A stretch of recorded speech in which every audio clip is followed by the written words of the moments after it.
তো তেমন কিছু না, ভাবলাম যে আজকে ঈশ্বরদী জংশন থেকে ঘুরে আসি, যার কারণে বাসায় থেকে বের হয়ে পড়ছি। দেন তারপর এক কাকা আমাকে বললো যে চলো তোমাকে নামাই দিয়ে আসি, যার কারণে কাকার অটোতে উঠে পড়লাম। এ পর্যন্ত সব ঠিকঠাকই ছিল রে ভাই, মানে অটোর মধ্যে আমি একা একা জার্নি করতেছিলাম ভাঙা গাড়িতে, হেভি ঝাঁকুনি কাকুনি খাইতেছিলাম, কিন্তু অটোর মধ্যে আমার সঙ্গে এইটা হবে আমি ঠিক বুঝতে পারি নাই, মানে আমি ভাবতেও পারি নাই। আর এদিকে আমি একা একা ছিলাম ভাই, বিশ্বাস করেন। তারপরে দিকে একদল গরুর দল চলে আসলো অটোর মধ্যে, মানে ধাক্কা ধাক্কি খাইতে খাইতে আমার জীবনটা পুরাই শেষ। দেন ধাক্কা ধাক্কি আর গুতাগুতি খাইতে খাইতে সোজা চলে আসলাম ঈশ্বরদী। আরে আমাদের ঈশ্বরদীতে যে এত জাম ভাই, মানে কল্পনাও করতে পারি নাই, মানে এত পরিমাণের ভিড়, মানে দেখতে পারতেছেন রাস্তা। কারণ আজকের দিনটা ছিল শুক্রবার, যার কারণে আমাদের ঈশ্বরদীতে এত ক্রাউড ছিল।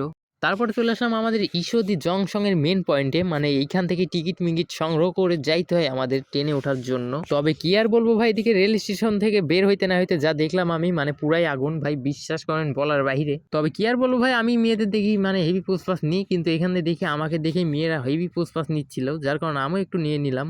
আচ্ছা।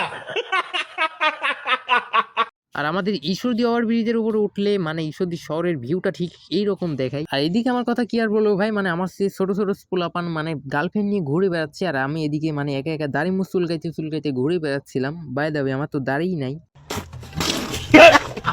আর এইখানে লেখা ছিল টিকিট ছাড়া প্রবেশ করা নিষেধ। বাই দা ওয়ে ভাই, আমি টিকিট ছাড়াই প্রবেশ করলাম, কিছু মনে করেন না।